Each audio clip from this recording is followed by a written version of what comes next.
Hello दोस्तों, स्वागत है आपके एजुकेशन अरीना में। आज हम इस वीडियो में बात करने वाले हैं प्रोजेक्टाइल मोशन के कुछ अच्छे क्वेश्चंस के बारे में। तो दोस्तों, लास्ट वीडियो में जहां से हमने वीडियो को ड्रॉप किया था वहीं से आज हम स्टार्ट करेंगे। तो आइए स्टार्ट करते हैं।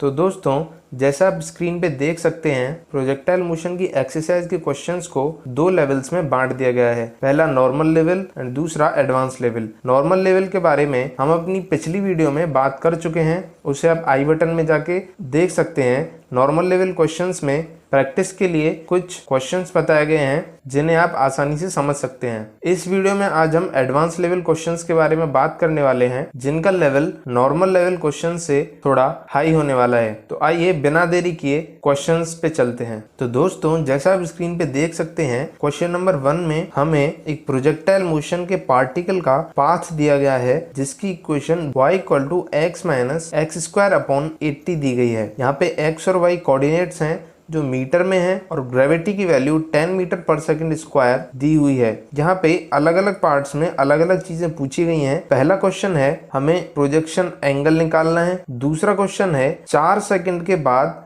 वेलोसिटी का हॉरिजॉन्टल के साथ जो एंगल है हमें वो बताना है। तीसरे क्वेश्चन में हमें इस प्रोजेक्टाइल मोशन की मैक्सिमम हाइट फाइंड आउट करनी है और फोर्थ क्वेश्चन में जो प्रोजेक्टाइल मोशन की रेंज है वो बतानी है। सबसे पहले हम पार्ट 1 को सॉल्व करेंगे, जिसमें प्रोजेक्शन एंगल पूछा गया है। तो देखिए, पार्ट 1 में equation of path in projectile motion हम जानते हैं y = x tan theta - gx²/2u² cos² theta से दी जाती है। यहाँ पे u जो होता है वो इनिशियल वेलोसिटी होती है, थीटा प्रोजेक्शन एंगल होता है और x y कार्टेशियन कोऑर्डिनेट्स होते हैं। यहाँ पे जो इक्वेशन दी हुई है वो y = x - x²/80 दी हुई है। तो सबसे पहले हम जो काम करेंगे वो ये है कि हम दोनों इक्वेशंस को कंपेयर कर लेंगे। यहाँ से हमारे पास tan थीटा = 1 आ जाएगा, जिससे थीटा की वैल्यू साफ साफ पता चल रही है कि 45 डिग्री है। और जैसा कि मैंने अभी कहा कि थीटा यहाँ पे प्रोजेक्शन एंगल होता है, तो यहाँ से हमारा फर्स्ट पार्ट सॉल्व हो गया है कि प्रोजेक्शन एंगल की वैल्यू 45 डिग्री है। दूसरे पार्ट में इन्होंने पूछा है कि 4 सेकंड के बाद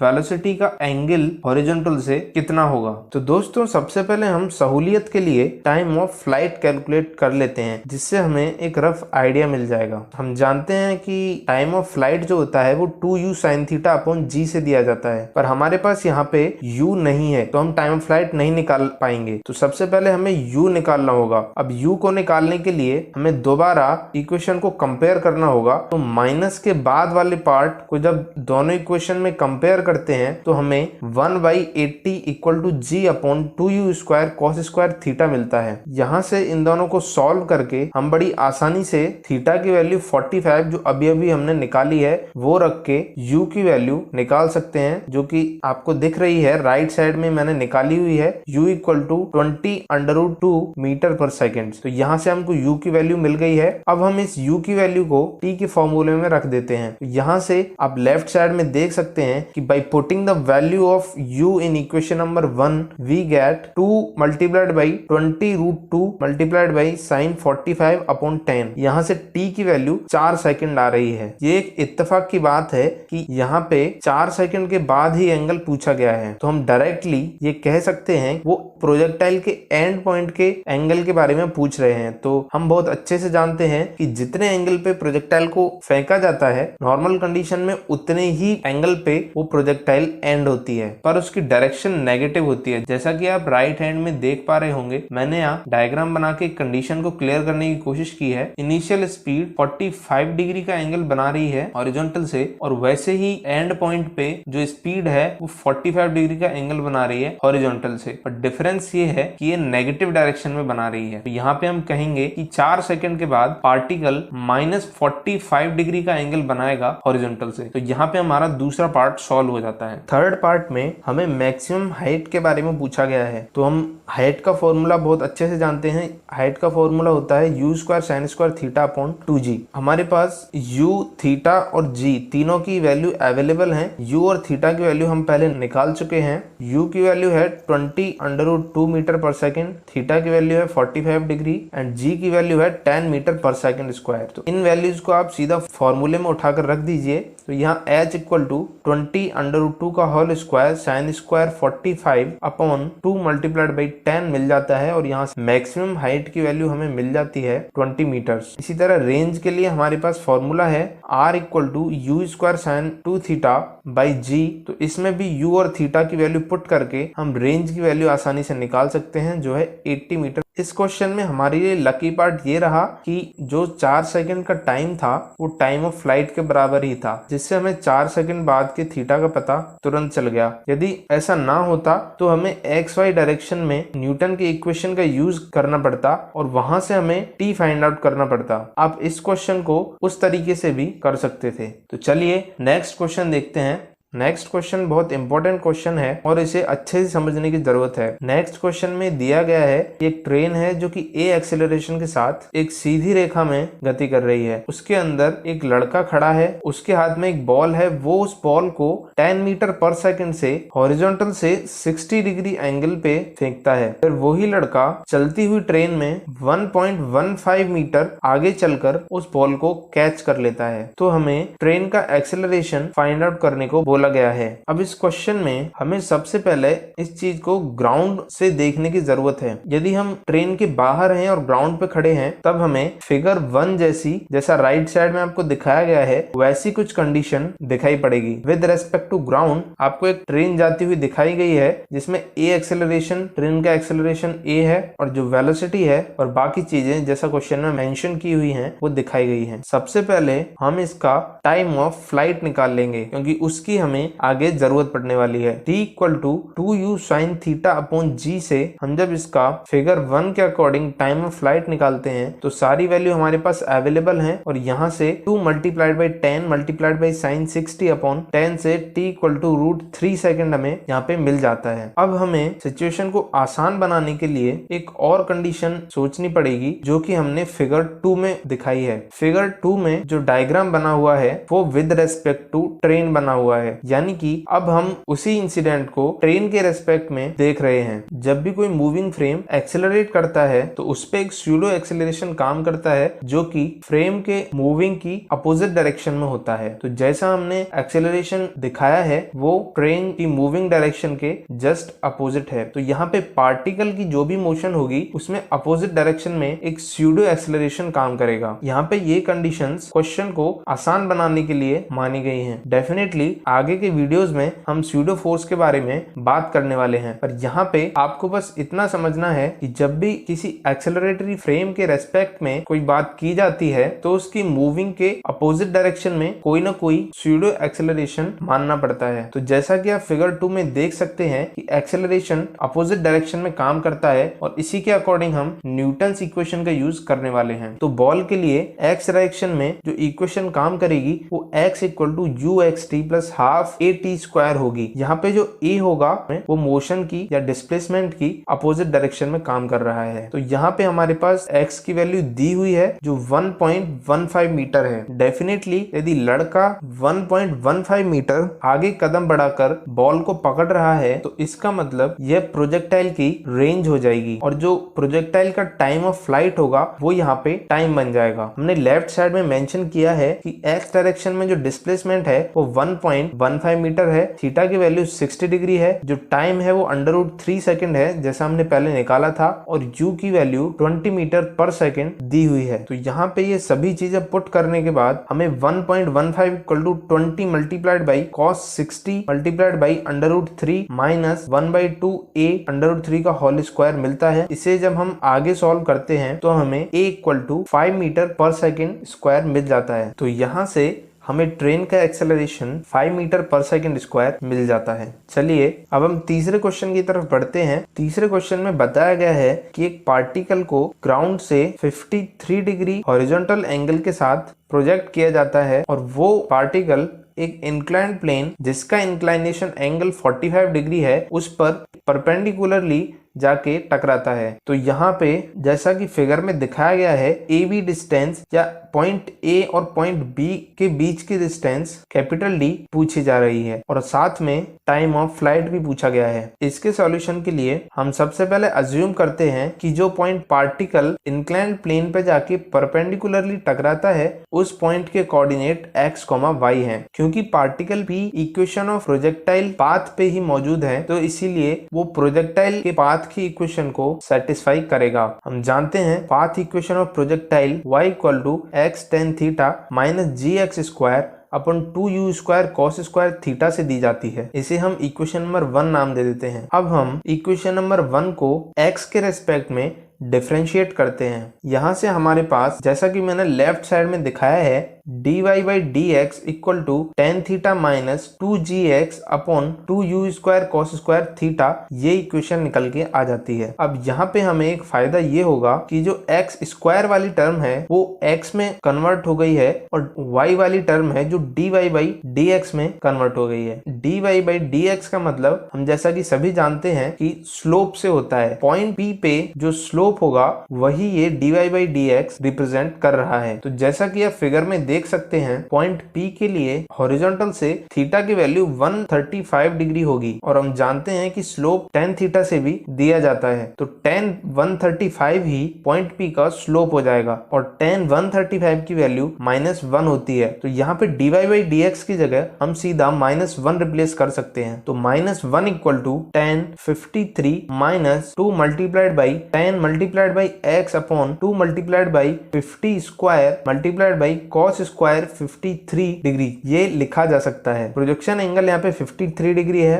u की वैल्यू 50 मीटर पर सेकंड स्क्वायर दी हुई है। g की वैल्यू 10 मीटर पर सेकंड स्क्वायर हमने रखी है। तो राइट हैंड साइड में जैसा कि आप देख सकते हैं कि इसे आगे सॉल्व करने पे -1 इक्वल टू tan 53 डिग्री की वैल्यू 4/3 होती है। तो वो हमने एज इट इज यहाँ रख दी है और आगे इसको सॉल्व किया है। यहाँ से हमारे पास केवल एक वेरिएबल है जिसकी वैल्यू 210 मीटर निकल के आ जाती है। तो यहाँ पे जो पॉइंट P का x कोऑर्डिनेट था उसकी वैल्यू हमारे पास 210 मीटर निकल के आ जाती है। हम यहाँ से y कोऑर्डिनेट की वैल्यू भी आसानी से निकाल सकते हैं। यदि x को हम इक्वेशन नंबर 1 में पुट कर दें तो हम y कोऑर्डिनेट भी निकाल सकते हैं और हमने वैसा ही किया है। तो यहाँ से y equal to 210 multiplied by 4/3 minus 10 multiplied by 210 का whole square upon 2 multiplied by 50 square multiplied by 3/5 का होल स्क्वायर, ये लिख सकते हैं। यहाँ पे 3/5 cos 53 डिग्री के लिए लिखा गया है। cos 53 डिग्री की वैल्यू 3/5 होती है। इस इक्वेशन को आगे सॉल्व करने पे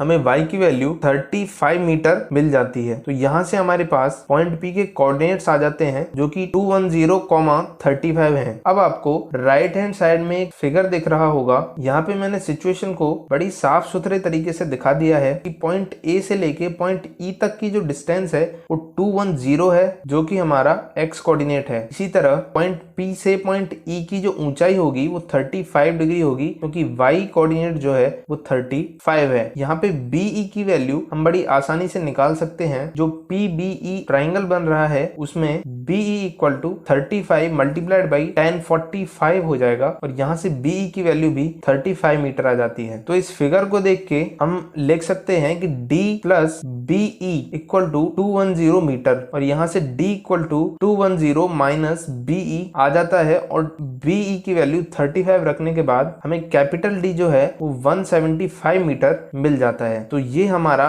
फर्स्ट पार्ट सॉल्व हो गया जिसमें D की वैल्यू पूछी गई थी। हम सेकंड पार्ट में टाइम ऑफ फ्लाइट की बात करते हैं। तो टाइम ऑफ फ्लाइट को हम आसानी से निकाल सकते हैं। जितना x डायरेक्शन में डिस्टेंस तय की है अपॉन जितना x डायरेक्शन में पार्टिकल की स्पीड है वो लिख के हम जो टाइम लगा है वो निकाल सकते हैं। जैसा कि आप देख सकते हैं distance in x direction upon speed in x direction time of flight को दिखाएगा और 210 मीटर अपॉन ux की वैल्यू पुट करके हम टाइम इक्वल टू 7 सेकंड निकाल सकते हैं। तो यहाँ पे टाइम ऑफ फ्लाइट 7 सेकंड आ जाएगा। नेक्स्ट क्वेश्चन की तरफ चलते हैं। तो नेक्स्ट क्वेश्चन में हमसे जैसा कि आप डायग्राम में देख सकते हैं बोला गया है कि एक पत्थर है जिसको v0 इक्वल टू 10 मीटर पर सेकंड स्पीड से प्रोजेक्ट किया जाता है और जहां से प्रोजेक्ट किया जा जा रहा है वो एक इंक्लाइंड प्लेन है और फिगर में दिखाए गए अनुसार उसे इंक्लाइंड प्लेन से परपेंडिकुलरली प्रोजेक्ट किया जा रहा है। यहाँ पे जो पॉइंट O से P के बीच की दूरी है वो 10 मीटर दी हुई है और पूछा जा रहा है कि टोटल टाइम बताइए जब ये प्लेन OS को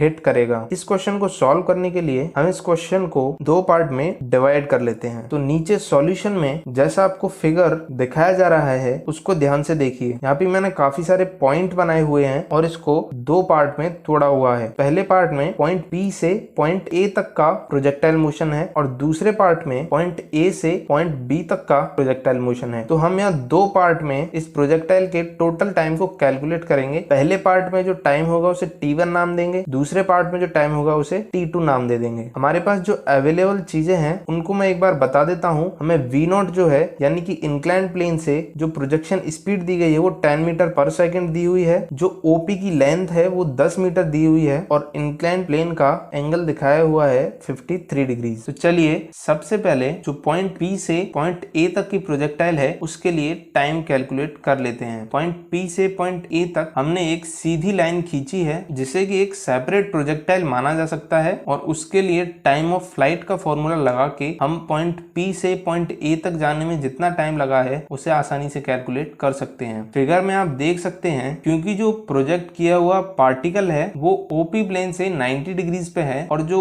एंगल OPA होगा वो 53 डिग्री हो जाएगा। तो बचा हुआ एंगल डेफिनेटली 37 डिग्री बचेगा। तो यहाँ से कंपोनेंट भी किए जा सकते हैं जैसा कि मैंने दिखाया हुआ है। एक्स एक्सिस में V0 cos 37 और वाई एक्सिस में V0 sin 37 लिखा जा सकता है। अब यहाँ पे T1 जो होगा वो 2u sin theta upon G से दिया जाएगा। यहाँ पे जो थीटा यूज किया गया है वो 37 डिग्री होगा क्योंकि ये हमने अलग से एक प्रोजेक्टाइल माना हुआ है। तो यहाँ पे जैसा आप देख सकते हैं हम इनकी वैल्यूज इसमें रख देते हैं। तो 2 multiplied by V0 multiplied by sin 37 upon 10 equal to 2 multiplied by 10 multiplied by 3/5 upon 10 हो जाता है। sin 37 की वैल्यू 3/5 होती है। तो यहाँ से हमारे पास साफ साफ T1 इक्वल टू 1.2 सेकेंड निकल के आ जाता है। तो पहले पार्ट में जितना टाइम लगा वो हमने निकाल लिया है। अब हम दूसरे पार्ट की तरफ चलते हैं यानी कि पॉइंट A से पॉइंट B में जितना टाइम लगेगा हमें वो भी निकालना है। तो जैसा कि हम जानते हैं कि जो प्रोजेक्टाइल के शुरू में जितनी स्पीड रही होगी उतनी ही इसके एंड पॉइंट पे स्पीड भी रही होगी। तो यहाँ फर्स्ट पार्ट में जो पॉइंट A था तो वहां पे पार्टिकल की स्पीड V0 है। तो हम इसे X और Y के अलोंग अलग अलग डायरेक्शन में इसके कंपोनेंट निकाल सकते हैं और जो Y कंपोनेंट होगा वो बस नेगेटिव डायरेक्शन में हो जाएगा। बाकी X डायरेक्शन का जो कंपोनेंट है वो सेम रहेगा यानी कि Y डायरेक्शन का कंपोनेंट नीचे की तरफ V0 sin 37 हो जाएगा और X डायरेक्शन का कंपोनेंट V0 cos 37 ही रहेगा। तो अब हमें यहाँ पे टाइम निकालना है पॉइंट A से पॉइंट B तक प्रोजेक्टाइल को जाने में। यहाँ पे हम न्यूटन की equation S equal to ut plus half at square का यूज करेंगे। पॉइंट A को यहाँ पे हमने मोशन का स्टार्टिंग पॉइंट माना है और B जो है वो एंड पॉइंट है। तो यहाँ पे इस इक्वेशन में S इन्वॉल्व हो रहा है तो हमें S निकालना होगा यानी कि डिस्प्लेसमेंट निकालना होगा। हम ये इक्वेशन Y डायरेक्शन में यूज करेंगे तो हमें इसकी Y डायरेक्शन का S मालूम होना चाहिए। तो Y डायरेक्शन में जो डिस्प्लेसमेंट होगा जमीन तक का वो डिस्टेंस CD के बराबर होगा। तो यहाँ पे हमें बस CD की वैल्यू फाइंड आउट कर लेनी है। CD इक्वल टू जैसा हम फिगर में देख सकते हैं कि OP मल्टीप्लाइड बाई sin 53 हो जाएगा। OP की वैल्यू हमें दी हुई है 10 मीटर और sin 53 की वैल्यू हम जानते हैं 4/5 होती है। तो यहाँ से CD इक्वल टू 8 मीटर निकल के आ जाता है यानी कि हमें डिस्प्लेसमेंट मिल गया है जो कि 8 मीटर है। अब S equal to ut plus half at square का यूज हम Y डायरेक्शन के लिए करते हैं। तो S की जगह पे 8 फिर ut में u जो है वो इनिशियल वेलोसिटी है। तो पॉइंट A पे Y डायरेक्शन में इनिशियल वेलोसिटी जो होगी वो V0 sin 37 होगी। फिर मल्टीप्लाइड बाई t क्योंकि t तो हमको निकालना ही है प्लस हाफ gt स्क्वायर। यहाँ पे जो ग्रेविटी है वो हमने पॉजिटिव ली है क्योंकि मोशन की डायरेक्शन में ही एक्सेलरेशन काम कर रहा है। आप इस पूरी कंडीशन को साइन कन्वेंशन मान के भी सॉल्व कर सकते हैं, उसमें भी कोई प्रॉब्लम नहीं है। तो आगे जब हम इसको सॉल्व करते हैं तो 8 इक्वल टू V0 की वैल्यू 10 दी हुई है, sin 37 की वैल्यू 3/5 होती है multiplied by t plus half multiplied by 10 t square आ जाता है। तो यहाँ पे हमारे पास एक क्वाड्रेटिक इक्वेशन निकल के आ जाती है जो 5t square plus 6t minus 8 equal to 0 है। अब बस इस क्वाड्रेटिक इक्वेशन को सॉल्व करके हम डायरेक्टली टाइम की वैल्यू निकाल सकते हैं। तो 6t को आप 10t माइनस 4t में तोड़ सकते हैं और यहाँ से आसानी से आपकी जो वैल्यू होगी टाइम की वो 0.8 सेकेंड मिल जाएगी। तो यहाँ पे t2 की वैल्यू 0.8 सेकेंड आ जाएगी। टोटल जो टाइम लगेगा वो t1 प्लस t2 लगेगा, यानी कि इंक्लाइंड प्लेन से पार्टिकल को हॉरिजॉन्टल प्लेन OS तक आने में 2 सेकंड का टाइम लगेगा।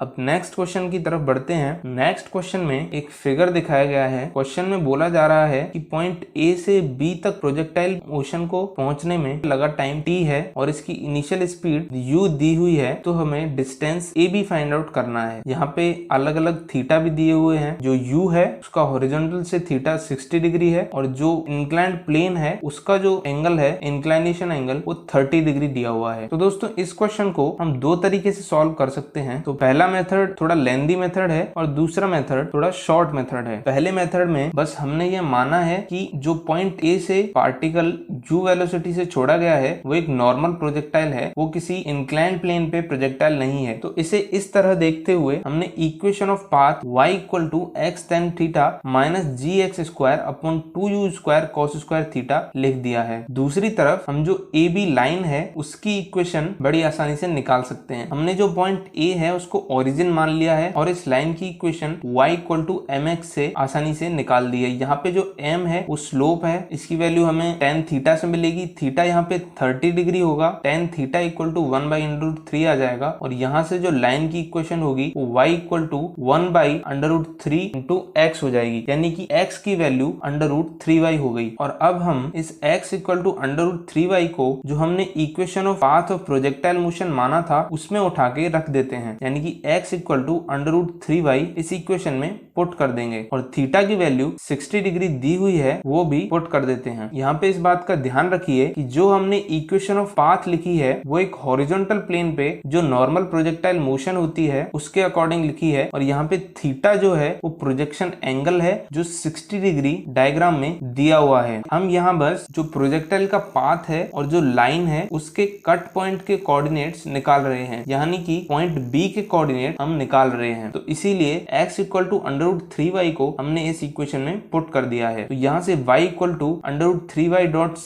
tan 60 minus g multiplied by √3y का whole square upon 2u square cos square theta मिल जाता है। इसको जब आगे सॉल्व करते हैं तो हमें y की value u square upon 3g मिल जाती है और जो x की वैल्यू होती है वो u स्क्वायर अपॉन √3g मिल जाती है। हमने y की वैल्यू को इक्वेशन नंबर 1 नाम दे दिया है और x की वैल्यू को इक्वेशन नंबर 2 नाम दे दिया है। अब यहाँ पे जब हम टाइम ऑफ फ्लाइट निकालते हैं तो डिस्टेंस अपॉन स्पीड का फॉर्मूला यूज कर लेते हैं। तो डिस्टेंस x एक्सिस में जितना चला है अपॉन स्पीड जितनी x डायरेक्शन में स्पीड है वो पुट कर देंगे। तो क्योंकि इक्वेशन नंबर 2 से हमारे पास x की वैल्यू अवेलेबल है तो उससे डायरेक्ट पुट कर देते हैं u square upon √3g upon u cos 60। यहाँ पे जो u cos 60 है वो x डायरेक्शन में पार्टिकल की स्पीड है। तो यहाँ से हमारे पास 2u अपॉन √3g निकल के आ जाता है और जो टाइम होता है वो 2u अपॉन √3g हो जाता है। इस फॉर्मूले को थोड़ा सिंप्लीफाई करके हमें यहाँ से u की वैल्यू मिल जाती है जो √3gt/2 है। इसे हमने इक्वेशन नंबर 3 नाम दे दिया है। इस क्वेश्चन में हमें AB जो डिस्टेंस है उसके बारे में पूछा जा रहा है। तो AB डिस्टेंस को हम सीधा √x square plus y square से निकाल सकते हैं, क्योंकि जो x और y हैं वो पॉइंट B के कोऑर्डिनेट्स हैं और x एक्सिस और y एक्सिस से डिस्टेंस भी है। तो इक्वेशन नंबर 1 और इक्वेशन नंबर 2 से हमें x और y की वैल्यू पुट करके मिल जाता है कि AB equal to √u square upon √3g का whole square plus u square upon 3g का होल स्क्वायर और यहाँ से हमें AB की वैल्यू मिल जाती है 2u स्क्वायर अपॉन 3g। इसको हम इस तरह से भी लिख सकते हैं कि 2u multiplied by u upon 3g। इसे हमने इक्वेशन नंबर 4 नाम दे दिया है। देखिए आपको हमेशा ये ध्यान रखना है कि हमें इक्वेशन में कौन कौन सी चीज मेंशन की हुई है, हमें उन्हीं के टर्म्स में अपना आंसर देना होगा। यदि क्वेश्चन ऑब्जेक्टिव है तो सारे ऑप्शंस को चेक कर लें कि उसमें कौन कौन सी टर्म्स इन्वॉल्व हो रही हैं, आंसर देने में आसानी होगी। तो हम यहाँ पे इसमें टी को भी इन्वॉल्व करना चाहते हैं तो एक u की जगह पे इक्वेशन नंबर 3 से u की वैल्यू डायरेक्ट पुट कर देते हैं। तो यहाँ पे a b equal to u t upon under root 3 मिल जाता है। तो यहाँ पे हमारे पास फाइनली a b की value u t by under root 3 निकल के आ जाती है। ये तो हुआ इसका लॉन्ग मेथड। पर जैसा कि आप सभी को पता है कि अपनी प्रोजेक्टाइल मोशन वाली वीडियो में इंक्लाइन प्लेन पे जो प्रोजेक्टाइल मोशन होती है उसके फॉर्मूलाज भी बताए थे। मैं आई बटन में उस वीडियो का लिंक दे रहा हूँ, आप वहां पे जाके देख सकते हैं। तो हम इंक्लाइन प्लेन पे जो मोशन होती है उसके कॉन्सेप्ट से डायरेक्ट भी ए बी की वैल्यू निकाल सकते हैं। तो जैसा हम जानते हैं कि जो ए बी जो है वो एक इंक्लाइन प्लेन है जो कि हॉरिजॉन्टल से 30 डिग्री इंक्लाइंड है और यहाँ पे जो ए बी है उसकी डायरेक्शन में ही हम एक्स एक्सिस को मान लेते हैं, जैसा मैंने डायग्राम में दिखाया हुआ है। तो जैसा कि हमने पहले डिस्कस किया था, इंक्लाइंड प्लेन पे प्रोजेक्टाइल मोशन में की जो रेंज होती है वो 2u square sine beta upon g cos square alpha multiplied by cos alpha plus beta होती है। तो ये जो फॉर्मूलाज हैं आपको बहुत अच्छे से याद होने चाहिए क्योंकि ये आपके कभी भी किसी भी क्वेश्चन में काम आ सकते हैं। यहाँ पे जो अल्फा है वो 30 डिग्री है, यानी कि जो प्लेन का इंक्लाइंड एंगल है वो 30 डिग्री है और जो बीटा है वो भी 30 डिग्री है। बीटा यहाँ पे इंक्लाइंड प्लेन और इनिशियल वेलोसिटी के